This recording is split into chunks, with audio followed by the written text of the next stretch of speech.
Detox is the only way that we survive. More and more people are becoming sick. Most entrepreneurs don't prioritize their health. Why is health so goddamn confusing now? When we had so much access to communication and media, is now everyone's an expert. So the more we evolve, the sicker we become, essentially. That's the biggest problem. Your environment is what dictates your health. Not all the stuff we put in the body, it's the stuff we take out of the body. The buildup of waste, which was growing things like mold spores, bacteria, yeast, gas. And so whenever you ate, you're just filling up that trash can more and more, which created more of a problem, gas and bloating, even to the point where you felt like tired and foggy and fatigued. So my solution for you was, How do you feel? I'm excited to start teaching more. Yeah. I'm excited to talk about health right now. If you came across this video on YouTube, what would you want to hear? Assuming the title has to do with health, wellness, the future of medicine, I just want to hear about how technology is utilized in the whole medicine and health and wellness industry, because I feel like that's the future. That is the future. So when you look at this photo, tell me, what do you see? I see technology and healthy people, and then I see religion and a lot of unhealthy people. What does that mean to you? So the other one, I just see like a kind of third world type living with people that are more on the sick side, maybe not nutrition, so not as much maybe financial gain. It's more dim, where the other one's bright. What is your depiction of that photo? What do you think I got that photo from? Most likely you got this from some kind of a high-end pharmaceutical company that's trying to show like how medicine is the future. But I think it's all a perspective too. I asked ChatGPT a question. I asked it, what is the future of medicine? And the response was, medicine is getting super personalized. Soon technology will read your body like a user manual, catching problems before you even get sick and building treatments made just for you. But the big question isn't, can we do it? It's who gets to have it. Because right now, the rich are heading toward longer, healthier lives, while most of the world still dies from things we already know how to fix. Yeah, so I mean, as we progress in the future, one of the issues which we always wonder, as there's more people and there's population increases, how do we have enough people to help everybody that needs help in the health industry? And that's where I think, one, having technology is going to allow us to duplicate ourselves more effectively, but it has to be programmed properly because it needs to understand the human aspect, right? So I don't think we'll ever replace doctors and health coaches and people interaction in the health industry, but you're going to be able to do a lot more yourself. And whether it's a wearable technology or you have a scanner at home, like movies that we've seen, you stand in front of it, it scans your body, or you pee in a toilet and it analyzes your pee, tells you what you're missing. Hey, make sure you eat more carrots today or something like that, is definitely, I think, where we're going to be going. And the tricky part is that companies that are going to be creating this technology usually are the ones who have the resources to do it. And those are typically companies that are pharmaceutical, or somehow their gain is money. So how can they provide, in a sense, what we need for their own benefit?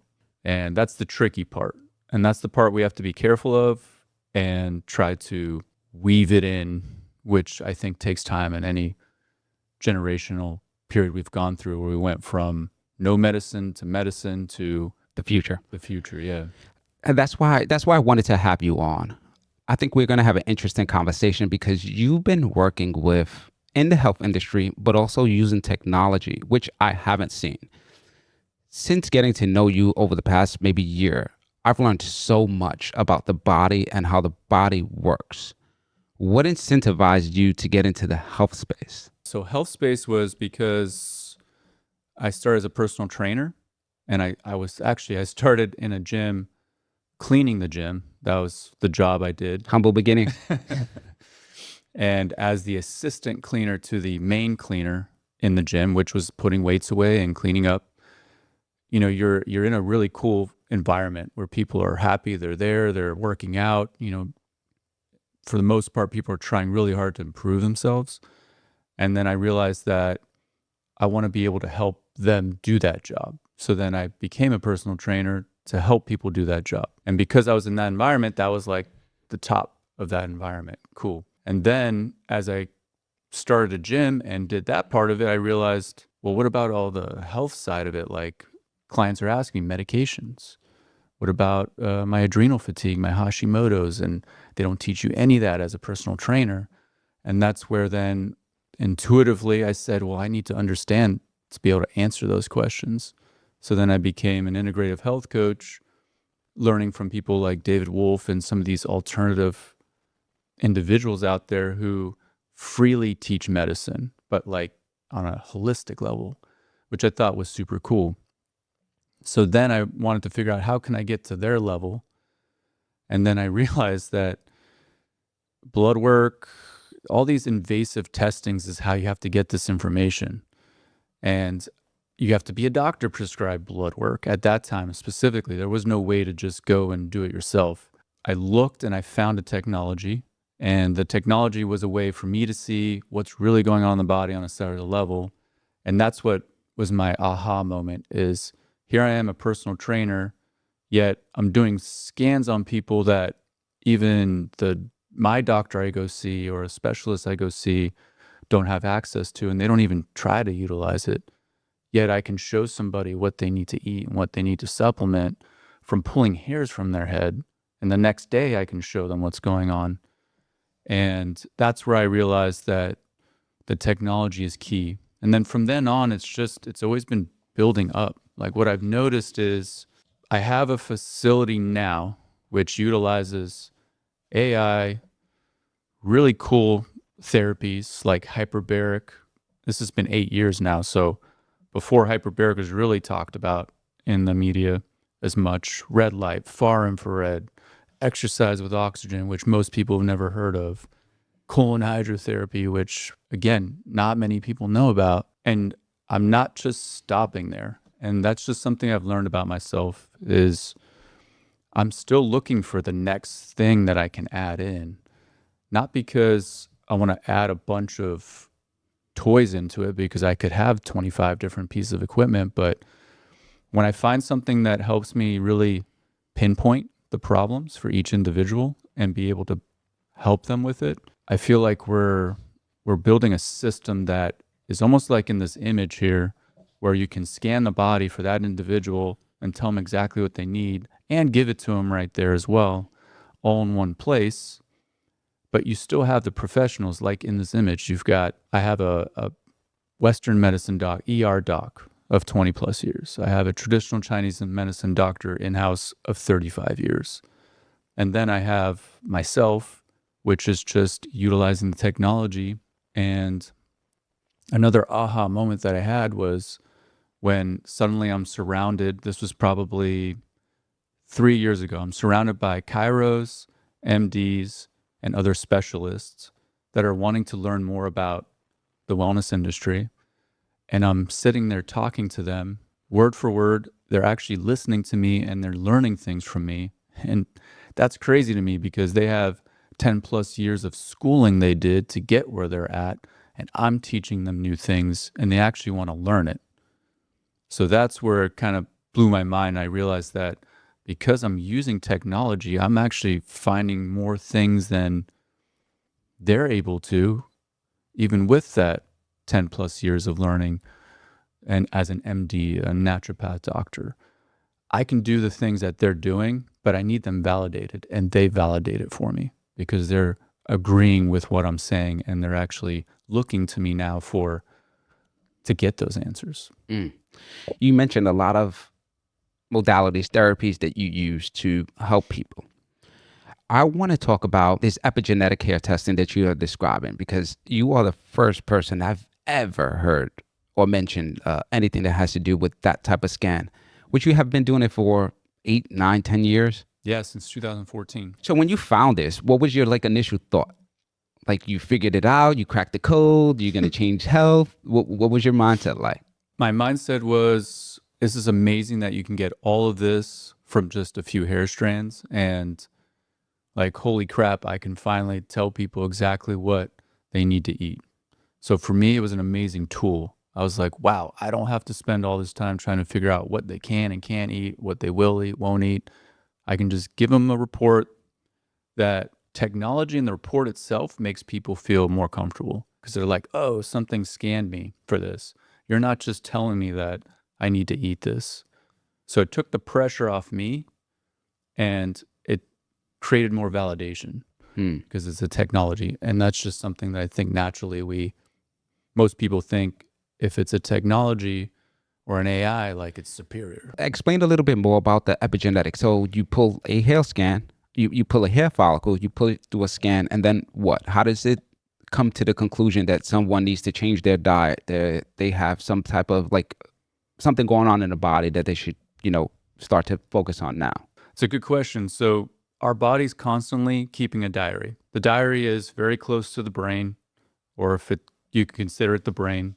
This diary is capturing all your cellular information as it's going through to your feet, back up to your head.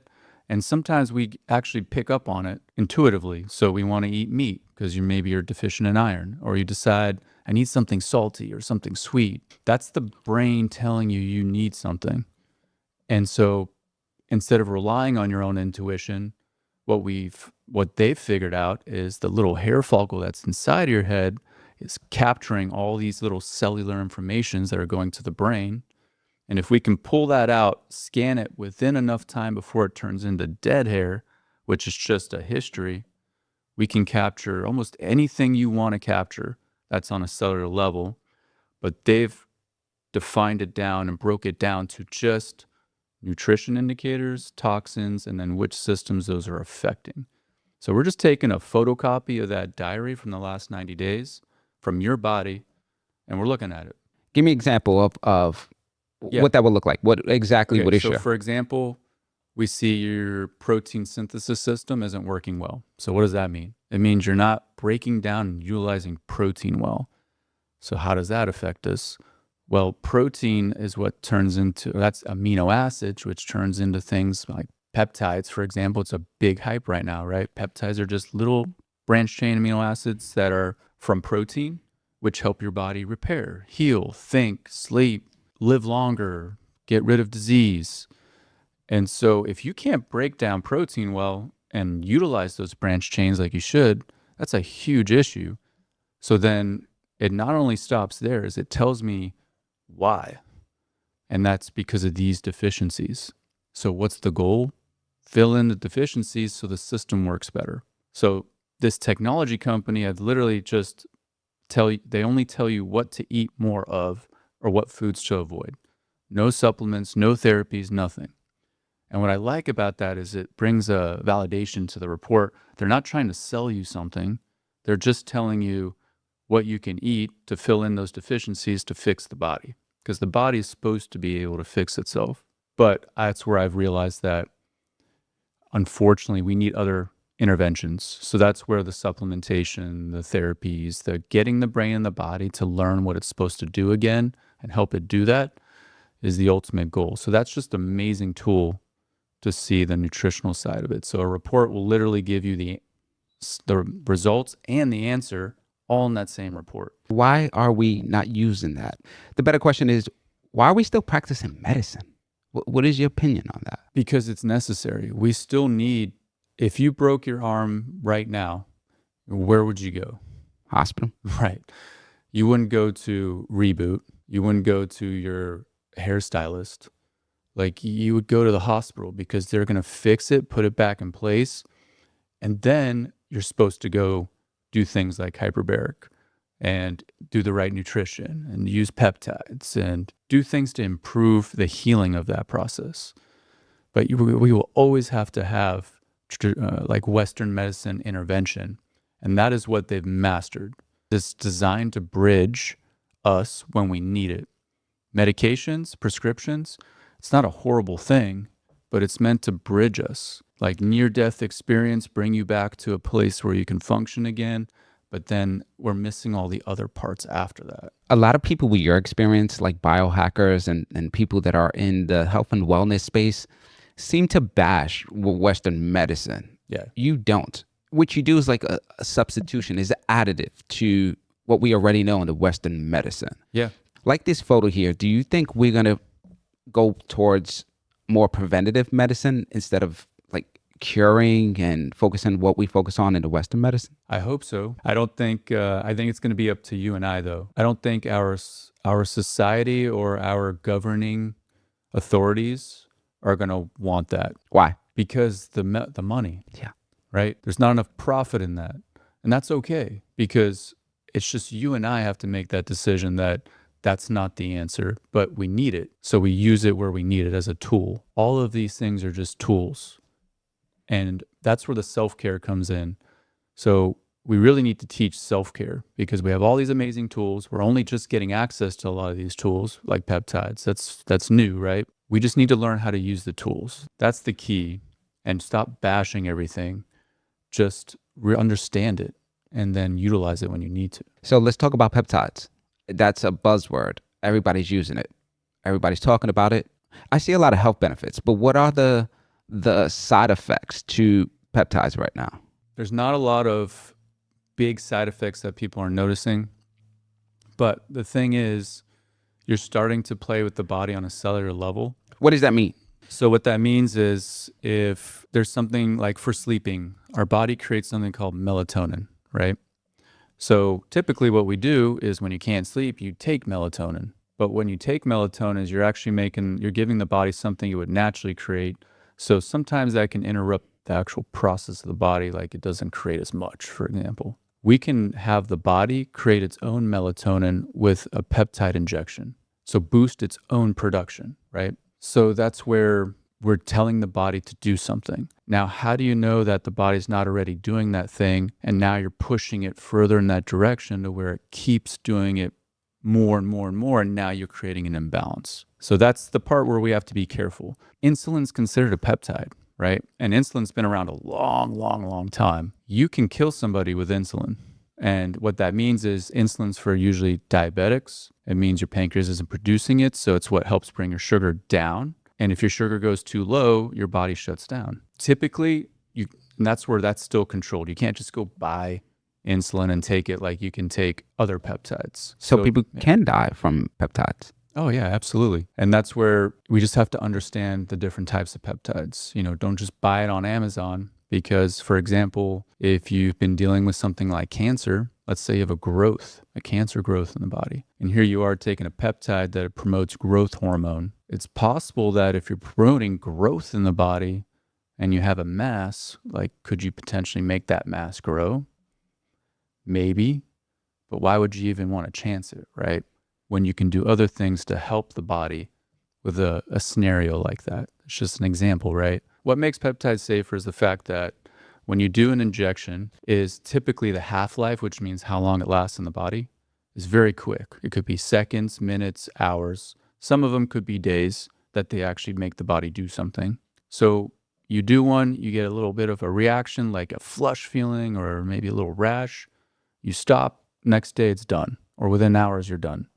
And you go, okay, I'm not going to try that again. I don't know if you can explain or share anything like this, but when you take an epigenetic test, can you see if someone has cancer or any type of extreme disease like cancer? No, what you can see is how the body's functioning, because the reality is we're always producing cancer in the body. The body does that as a purpose, and then the body's supposed to destroy it. So there's a purpose to that. Like, here's a bad cell, kill it. So what I can see is the body in an environment where it could produce too many bad cells and not deal with it. It's usually high inflammation, overreactive immune system, a lot of toxic buildup in the body. If you came in and let's say hypothetically I wouldn't even want to bring that up.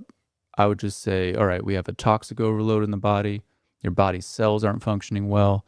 Let's focus on boosting cell function, get rid of the toxins, and let's help your body get to a point where it's balanced out again. So how would you describe what it is that you do? You said health coach, but explain that, break that down. Because you're explaining stuff to me right now that's it's super fascinating. Almost like if I didn't know better, you almost sound like a doctor, but you're not a doctor. Right. So where's that line?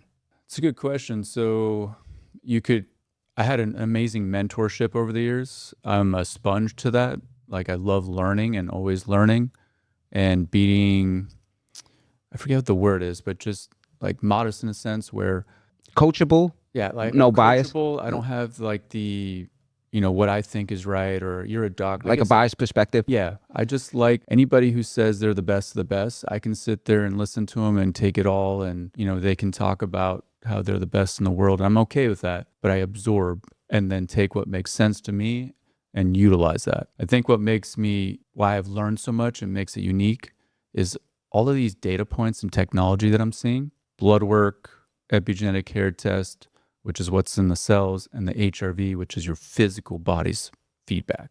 When I see all of those things point to one area, like inflammation, and then here I go and give you a peptide for inflammation, and I see the numbers go down on the next test on all three scans, it's obvious to me like something's working.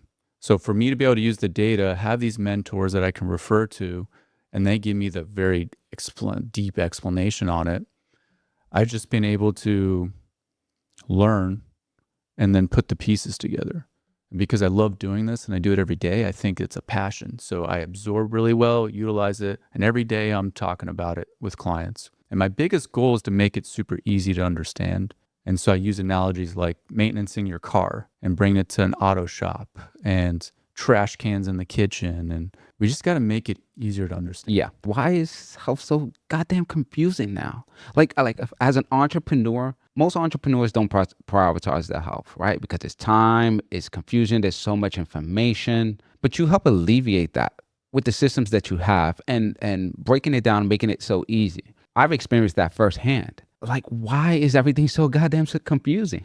Because it's better to keep us confused than to have us all have the answers easily. Again, because of the business side of it. So they don't really want us to have all the answers.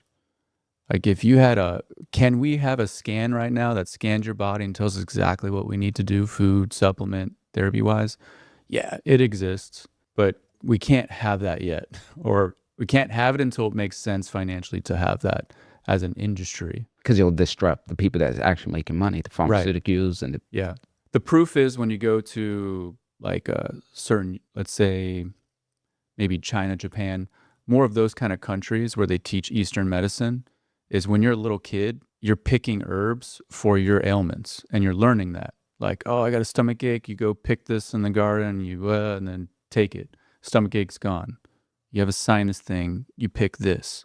So they're trying to teach how to fix yourself there. But that's because that's how their model works. And that's the difference between like the business and the model of health industry in different countries, especially the ones that don't have access to medicine are very poor countries. They have no other choice than to figure out how else they can help their baby that's, having diarrhea. But it's been like that since the beginning of time, right? We didn't Yeah. have all this technology. And so we use natural herbs and remedies to help with some illnesses and diseases. Do you think we're in a better space now, obviously with technology and all of that, than we were in the beginning of time? In the sense of like health, it seems like more and more people are becoming sick, right? Yeah. More technology, but we still have so many people that are sick in the world. Right. You know where I think it got really confusing is when we had so much access to communication and media, is now everyone's an expert, but whoever can put themselves visually more out there, people see more of that person, so they assume that's the right answer. And usually like the most influential, like people have the best information you barely hear about. Like I mentioned this David Wolf guy. He does a lot of social media and that, but when I went through my schooling, I learned a lot about his philosophy, and he's got really amazing tools to fix yourself. But maybe it's the visual side or how he markets, or he doesn't have the right branding behind him, where it's just not like a Gary Brecka. A Gary Brecka, which again, great information. He's at a very high level. He just they maybe did a much better job to get him into the media, or it was the right time to do that. I think we're in a better place than we've ever been for self-care and to take care of ourselves because we have access. What is something that we do that you don't necessarily agree with in terms of health? Putting so much emphasis on everything being organic. Is organic the word just like a marketing, or is it really organic? Most likely it's a marketing because I have heard, I don't know for sure, that you only have to have so much percentage of organic to be organic. Yeah. Cage free, it's like a thing. Like they have 10 feet instead of 2 feet to walk in, you know? Yeah. I think a lot of that is just marketing and branding, but I think there's too much emphasis on organic because there's a point where we're going to be screwed if we're only going to eat organic. One other one, which I just thought of, is being vegan is like a better way to live. Because typically, when you meet somebody who's vegan, they're very passionate about it. Now, I know there's good ethical reasons because you don't want to kill animals and that. But unfortunately, with my testing and what I'm seeing, is usually when a vegan client comes in, I'm seeing worse results than somebody that does integrate some kind of animal product, whether it's eggs or fish or whatever. And when that was taught to me, why, it makes total sense to me. And it's because when you look at the Himalayan monks, which live in the Himalayas, they meditate every day. They have very little stress and environment they have to worry about that's negative, but they survive on like broth and rice. Like, why? That's how I want to live. The problem with that is you take a monk and bring him to Orlando and make him live there for 2 years. They're gonna, or Miami even, like their health is gonna go down quick if they don't adapt, living off rice and broth and probably no place to really meditate. It's the environment. We have to make sure we're understanding how we survive in our environment, whether it's hectic or very calm or you're super rich or poor. Your environment is what dictates your health. To explain that a little bit more, because I've heard you mention that numerous times. Your environment dictates your health. I learned from epigenetics is, how does epigenetics work? You take two twins, they did studies on this, two identical twins, separate homes.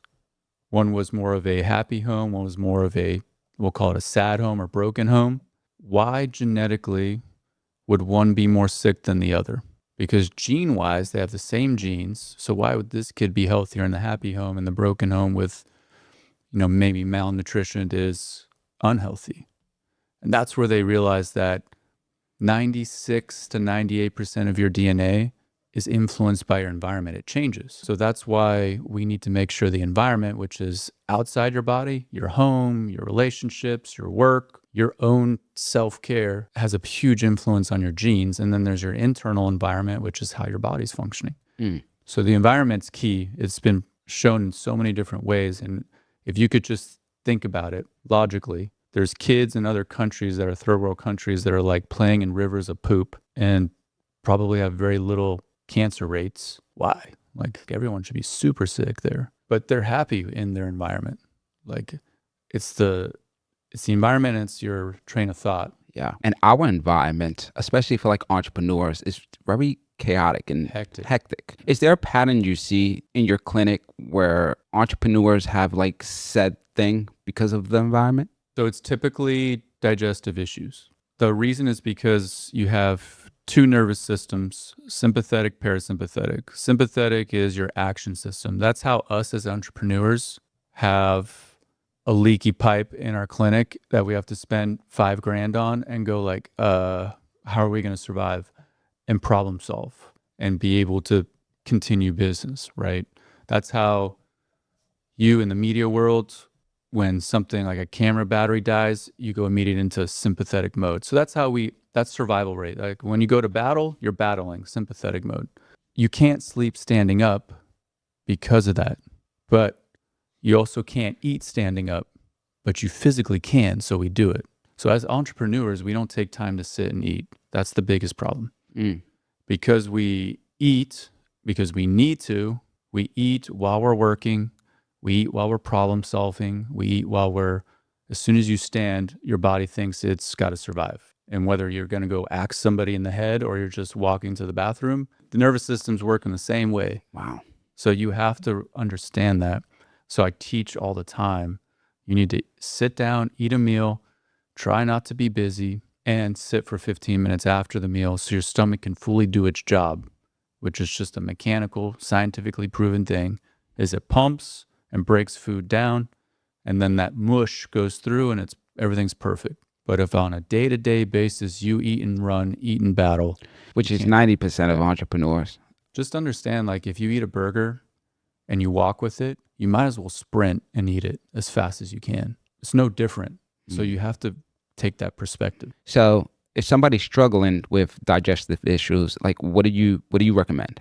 So we got to find out, is it stomach, small intestine, liver, gallbladder? There's several organs that do it. We scan the body through our pulse analysis scan and we find out. So I come in, I have issues with my stomach. Right. You have to do a scan. You said pulse analysis scan. What is that? So it's a scan that you have 2 electrodes that go on the wrist. It uses something called heart rate variable, which most iWatches have, most wearable technology has now. So a lot of people know about it. It's called an HRV scan. So the pulse analysis, which is the HRV scan, it uses your pulse points, which has been done for 7,000 plus years in Eastern Ayurvedic medicine, but with people's hands. They're trained on that. So instead, I have an equipment that does it because I don't want to learn 30 years of pulse analysis myself. So the technology does that. It uses what's called your meridian system. It's this huge nervous system network through the body. So when you do a squat and blood goes to your legs from your heart, that's a signal. That same signal, every organ and system in your body sends to the heart through the meridian system. So the mother of all your organs is your heart and systems. So just look at the heart as the mom, and all the little kids, which are your organs and systems, talk to the mom and tell the mom what's wrong, and the mom starts to fix it. So we can scan the heart, which is the mom, and what the mom's learning, we can scan that. And it takes about 6 to 10 minutes. Everybody's different. And just to kind of clarify, this technology, which is called an ECG, is used in every hospital in the world forever. It's been used. It's how we monitor how your heart rate's doing. But this is just a technology where we can do it at the clinic, and it's utilizing, the software is utilizing Eastern medicine, Ayurvedic medicine, which are just 2 different types of medicine that have been around 7,000 plus years, to understand like what's off, what's high, what's low. So if I say your stomach is working really hard while you're sitting there doing nothing, something's wrong.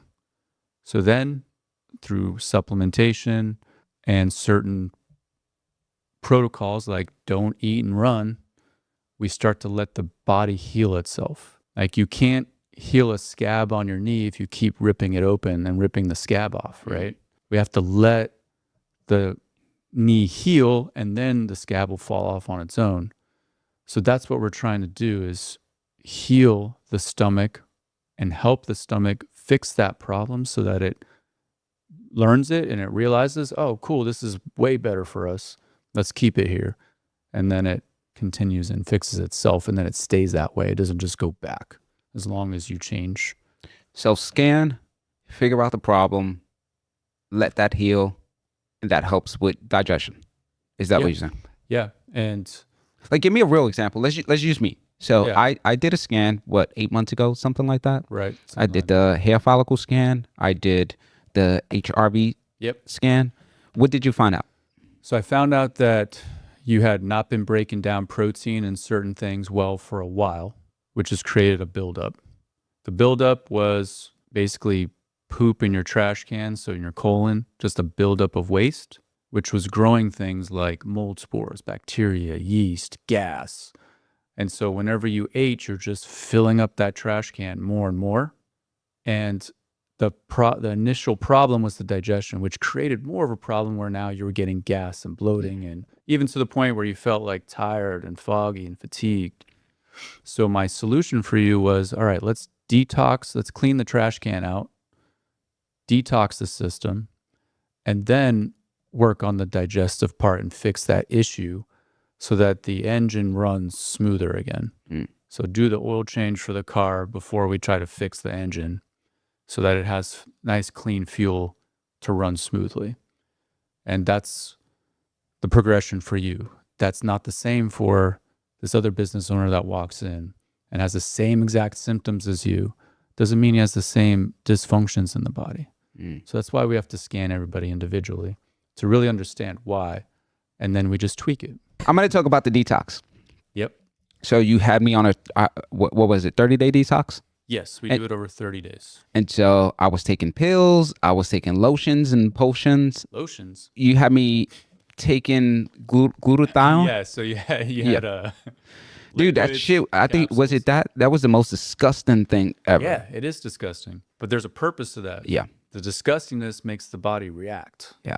And if you look that up, which is a cool thing for anybody to look up, how many taste buds you have and how do flavors and tastes affect organs in the body and systems. Just look that up. Bitter, sweet, salty, and there's a few others, spicy. Those all make your body react. Everything hits the tongue and you have immediate reaction in the body. So you can biohack your body just through what you put in your mouth flavor wise. Give me an example. So if I have a lemon, which is sour. So lemon is sour. It creates a liver reaction. It's like the way you go, like the liver and the gallbladder do the same thing. Is that like and it creates a kind of a natural detox. So glutathione, which tastes like crap, is part of that is the reaction. So you're putting it under your tongue, you swallow it, you're like, bleh, and then it creates that reaction in the liver as well. Same with Swedish bitters, which I've been recommending for like 12, 13 years. Why? It's called Nature Works Swedish bitters. Because the bitterness, when it goes into your mouth, one, creates the liver reaction, but also as these what's called Swedish bitters, it's a bunch of fermented roots. It's like creates almost like an alcohol. Is it makes your stomach secrete. Basically, think of it as like you're creating more stomach acid. Like you're revving your stomach up. So when you eat food now, it's rolling. It's ready to go. It's like this fine-tuned machine, like you're revving up your car before you race. So it's there to rev the stomach up. And literally, you will feel no bloating after your meal if you take the Swedish bitters before your meal. So it's a reaction that we're trying to create. I'm going to ask you this question. How often should we be pooping? At least once a day. It's the minimum. Technically, we're supposed to be pooping after every major meal. That's at least a pound of, between water and food, it's a pound worth of substance going in the body. It should be enough pressure to create a poop signal within 30 minutes after your meal. But we're told to eat 3 times a day. So should we be pooping 3 times a day? If everything was functioning right, yes. But I mean, I don't even, but technically, yes. That's hard, especially people with digestive issues. Yeah. Like me, so not good, right? Yeah. Is not pooping for 3 days or more, which is I went okay. 6 days. Dude, you must have felt like crap. I had to go to the ER, and they did what? So I don't want to get off there. So you gave some good information about taste, about sweet bitters. We talked a little bit about the detox. That wasn't the only thing, part of my detox like protocol. There was something else you had me do that literally kept me up at night and almost like gave me PTSD after, which is colonics. Okay, I was like, the first time I've ever heard about colonics was through you. Okay. Can you share a little bit about what that is and what are the benefits of doing colonic? Yeah, I got introduced from my mentor. I did my first colonic 9 years ago. Most people know what an You're enema a professional is. now. Yeah, I'm good at getting them done. I'm an easy patient.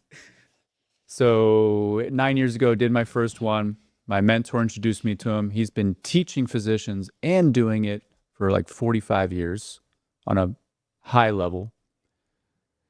They used to, when he was a kid, go to what's called a bathhouse in Turkey and literally get these little enema flushes done. Every Sunday they had to, right? So it was part of their environment, their lifestyle. So in the US, it's like taboo to do colon hydrotherapy because there's a speculum, which is basically what's called a tube, goes up the rear end. Already, most people are tapped out. They're like, nah. I ain't doing that. No, thank you, right? I thought the same thing, and sorry to cut you off. I thought the same thing, but I could not deal with the pressure in my stomach anymore. And so you could have recommended anything, and I probably would have done that. It's the most uncomfortable feeling to the point where I couldn't even think straight. And the reason I'm sharing that is because I'm sure somebody that's watching this may have kind of the same symptoms. You mentioned that most entrepreneurs have digestive issues. As we continue to talk about colonics, is that like one of the main things you recommend for somebody to kind of get clear out their trash can, and I don't know how to describe it, like get more aligned, get more, I don't know, cognitive function, because your body's not working like on overload to, process the food that's in your stomach. Do you Yeah, understand? I'll give you an example. 2 days ago, I did a colonic. Like, why would I put myself through that, right? It's because when you start feeling like there's a lot of weight on the shoulders, you're feeling like sluggish, you're not clear. As soon as I go do a colonic, and I literally, what you do is when you're done, you go to the bathroom, you finish up with whatever's left over. As soon as I stand up, put the pants on, the belt's always one notch less, and I don't have a lot of weight to lose or any. So inflammation immediately down from that 45 minutes of laying on the table, having a colonic. One, you walk out, the weight's off the shoulders. You're super clear. I go right back into doing consultations. There's no downtime. And the satisfaction of the feeling, I think, is number one. But two, you're seeing it. If you really want to, you can see all of this garbage coming out of you. And there's definitely a brain connection there where you're like, your brain goes, wow, you're getting all of that out. So for professionals, the biggest thing we have is we're just busy, busy, busy. So imagine it's like a quick flush of the body, reminding the body, pull all of the garbage and inflammation down where it's supposed to go. And that's what I've noticed is for busy, busy professionals like myself, I go once a month. I recommend once a month just to keep you on like a regular cycle, especially if you travel. Traveling is always hard to go to the bathroom normal when you're flying and you're going places. So it's just reminding the body to remove the waste. We have to remember the number one thing our body is always going to focus on are toxins because it's the most harmful thing in the body. So it's going to be totally occupied with toxins. If it doesn't store it in fat, then it's going to circulate it and keep trying to get rid of it. So if you can reduce that load off the body, guess what? You have more energy for everything else. Thinking, moving, problem solving. So it's a huge weight off the shoulders. When I got introduced to it, I did it because I had an ACL tear. Tore my knee. I didn't know I tore my knee, but it was swollen. I couldn't move it, couldn't bend it. I reached out to my mentor at the time in Australia and said, hey, what's the best thing I can do for this? Like, how do I heal this faster? Because I knew he had the answers for that. And he said to go clear my rear end out. And I was like, what are you talking about? He said, find a place that does colonics. That was here in Ocala, Florida. I'm like, there's no place out here where you can do colonics. And it just turns out one of my good friends at the time, his mom does colonics in town at the time. I'm like, okay, cool. I went and got one done without knowing anything about it. And I was just like, what am I signing up for? And she explained it to me. You lay on your side, speculum goes to the rear end. The first time I was like hesitant, and she's like, you need to relax. And I'm like, okay, I'll try. Took some deep breaths. It was just like a pressure. So it wasn't that bad. I was like, wow, okay. I was expecting like, this is going to be a big deal. Just a little pressure. Had the colonic done. I left. The next morning, this was in the morning. So the next morning I woke up and I like pulled my knee up and I had like 80% mobility in my knee. It was nuts. But the tear is still there. But what it did is it removed the inflammation from my body. And it told my body to flush the inflammation out and heal itself. It's weird. It just told my body it needs to fix itself, reminded it. And so that's what sold me on it. And it took a few years, probably 4 to 5 years after that, for me to finally integrate it into what I'm doing, because it's not an easy thing to set up and find the right people that want to learn and do a colonic every day for people. 4 or 5 colonics a day. Who wants to stare at poop all day? But there's something interesting there where it's like pimple poppers. Are you a pimple popper? Yeah. No, me neither. I don't. But my wife's a pimple popper. She Yeah. sees one. She's like, let me get in there. She's like excited about it. It's the same thing. Like they're excited to see what comes out. Like, oh my God, yeah, look at Like all a this science stuff. experiment or Yeah. something like that. Like, yeah, you're getting all this out of your body. It's like a satisfaction. And that's the busiest therapy we have of all the cool things we do. That's the busiest one. And do you often see, like, hear people like share stories like that? I had a torn ACL, I did a colonic, and almost immediately I felt the pressure. I've almost never hear that about ACL tears. So I don't think that's a go-to, but it should be. Share a story. Eczema, like psoriasis, eczema, I've seen it reduce in people by the third colonic. It's either gone or it's reduced dramatically. That's the biggest thing that I've seen. How is that correlated to like eczema? Toxin buildup, immune overactivity. So your immune system's going crazy because of these toxins that have been pushed up to the skin long term. Now the immune system's attacking because of the inflammation, and it's creating irritated rash. So as soon as you remove the toxins, which calms the immune system down, it subsides. It's not designed for psoriasis, but it helps the body deal with the problem, right? And the other one is just pooping normal. Most people that we get are constipated or not going to the bathroom on a regular basis. Those are the people that find us and do colonics. Mm. Because sometimes it's one colonic gets people on a regular system again. Do you think that's like one of the most important things, one of the most foundational things for like optimized health? I do. And I think if you can quote me on it, if I'm not the one who paves the way for it, is it's going to be everywhere through the US, and it's going to be acknowledged as something very serious and profound as a therapy. Right now, you have to find it. It's not easy, but I will see it. We will see it everywhere as a normal thing. Just colonic clinics for detox and detox. I think detox is the only way that we survive as healthy people as we progress in the way we're going with technology and busyness and stimulation all the time. I think detox is the only way we can stay healthy and live longer. Not all the stuff we put in the body, it's the stuff we take out of the body that we really have to That's focus. so interesting because we continue to evolve, especially with technology. Mm-hmm. So the more we evolve, the sicker we become essentially.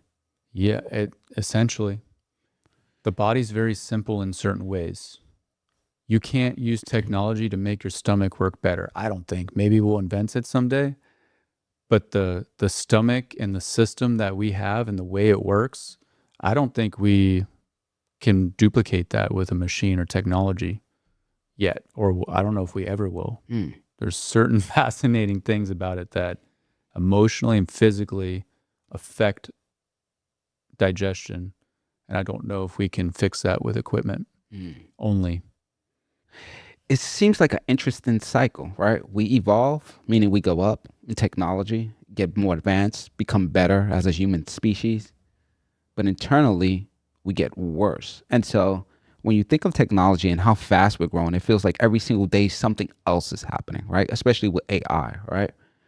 And so if we become more advanced, will we depend more on these type of like modalities and therapies?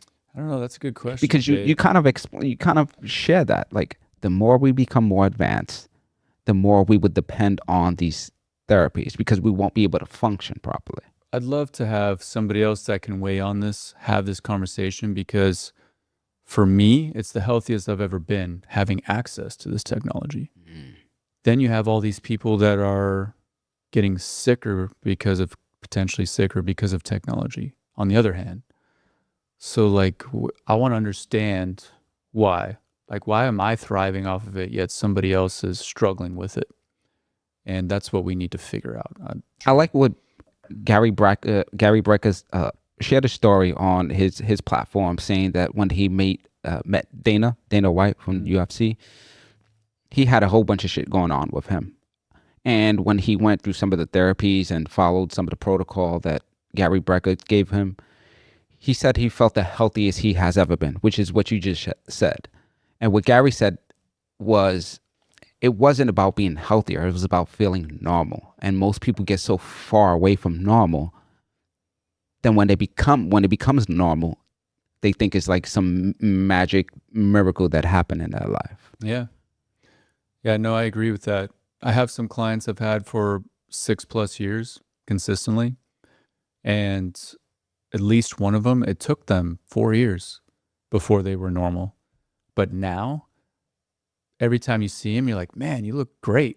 And people ask, what are you doing? And she's like, well, I've been doing this for 6 years, to 8 years now. All right. And that's the difference is it's not just a 90-day program, which is what we promote because if I promoted a 4-year program, I don't It's think we not would sexy. have anybody come Yeah. in. You know what I mean? But let's talk about so if that person didn't come in for the last 4 years, where would their life be now? Yeah, it's a great question. I mean, we're talking about things like Hashimoto's. There was just an uncomfortable weight gain, cosmetically not comfortable, Mm. and now all that's normal. So it's you can't predict that, but it's just nice to see that it turns around Yeah. and that it does take work to turn it around. And so for 4 years, I can imagine a whole bunch of tests. And as I mean, 4 years, you're growing in terms of like Oh yeah, we're the increasing, adding new things we didn't even have back then. So she's coming in like 6 years later, and like this is awesome. Like I want to do this, I want to do this, mm, and still got to that point without all this. yeah. But we have this because it's almost like we can make things happen faster now. So maybe it doesn't take 4 years to get there now. Maybe we could do that faster. And that's where the data will show. But it would be pretty cool to see that if we can get people faster sooner, that's going to It's more help appealing people. because Yeah. everything is moving so fast. You Yeah. think I about think people will society be now. more receptive to that. Yeah, exactly. Even to me, it's hard to get there when I'm constantly like working. Yeah. So think about this. Some people are never going to be able to change their environment they're in. And that's okay. But how can we help them thrive in that environment? So for business owners, I'm never going to ask them to slow down or don't do that business, try to sell out if you want to live longer. I know they're not going to do that. So I'm just going to help them as much as I can, knowing that they're going to be running and eating. And it is possible to run and eat your whole life and still live a healthy life. It's just we have to adjust for it. That's all. Where did the name Reboot You come from? So reboot is like more of a term I've noticed we use in Australia when I lived in Australia. Like a reboot is kind of reset. So then we're trying to think of reset and cool words for that. So then I just thought of a computer. So rebooting your computer when it's frozen or it's going slow, hit the reboot button and everything runs smooth again. So that's the idea, is to reboot the body. And that's actually what you guys do. Yeah. So basically everything we talked about, a synopsis would be that. So what we do is help you reboot the system. Yep. That is incredible. What is a question that I didn't ask that I should have asked? Well, just on how did a health coach like myself build a 7,000 square foot health facility where we have medical doctors, Eastern medicine doctors who want to work with us and are basically paying to work with us? How could I build that? Right. And it's because of technology. So instead of me going and getting a medical degree, I relied on blood work. Instead of me going in an Eastern medicine doctorate, I relied on the pulse analysis, which does what a lot of Eastern medicine doctors would do in their practice naturally. And then the epigenetic hair follicle test is how I could see what's going on in the cells, which is between those three, I'm getting all the data. So the tough part is, how do you use the data and how can I recommend and suggest things from all that information? Because it's a ton of information. Without a medical degree, how can I actually give answers? The key is the specific type of equipment that I've figured out works for my industry and my business is allowing me to lean on that equipment to do its job. And then I just have to make sure that I'm just tweaking what the equipment showing is off. So if your oxygen's low, we do hyperbaric. Let's increase oxygen. If your gas is high and we're seeing parasites, detox, colonics. If you come in and you're, again, full of toxins, or you feel like you're getting sick, go in a detox dome where he makes you sweat. It promotes sweating. So it made sense to me to help do the body help the body do all the things it does on its own to fix itself. Sweating, getting more oxygen, red light, near infrared, frequency therapy to balance things out. You need to use these tools. Kind of what I'm trying to get at is, as a health coach, I found the tools needed to do what typically you would need to go to school and learn for many, many years. And then, of course, I had great mentors that taught me how Western medicine works, Chinese medicine works, Ayurvedic medicine works, so that I would understand it. So the equipment is what I'm leaning on to tell me what's going on in the body. And then we're using tools to balance those specific things out in the body. And then all of a sudden in the end, you don't have this condition anymore. You don't have this symptom anymore. And a great analogy is we do this hair follicle test with horses. I love using the horse example because there's no placebo effect, right? They can't tell me yes or no, or I'm not going to do it, or they're being fed every day at the same time. They're running outside, they're grazing. They do what they want for the most part, and typically somebody loves them. So what we started doing is scanning them, giving them exactly what they're deficient in supplement-wise, and every condition I've seen so far is just turned around, from weight gain to weight loss. One supplement making a horse either lose weight or gain weight, and it was the body's choice. When you have vitiligo, like skin spots that turn white when instead of like pale different colors come on the face, change for a horse in 6 weeks, just by filling in the deficiencies that that horse had, and let the horse's body do what it's supposed to do. It's a little harder for you and I because we go and we have some drinks, or we do this or that, right? We party a little bit, we go on a cruise. So it's a little harder to do it the same way with the human side. But that's one of the things that, again, gave me an aha moment, is if I can just balance the body out, the body will fix what it needs to, and it'll want to survive. Before we finish, you mentioned mentorship a lot. Yeah.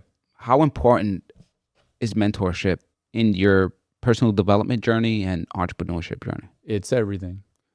Even down to when I was a personal trainer, and this one trainer specialized in kettlebells. That's it. He got K2 or 1 certified in kettlebells. I learned everything I could from him about kettlebells, and I started using it with my clients, and I understood it.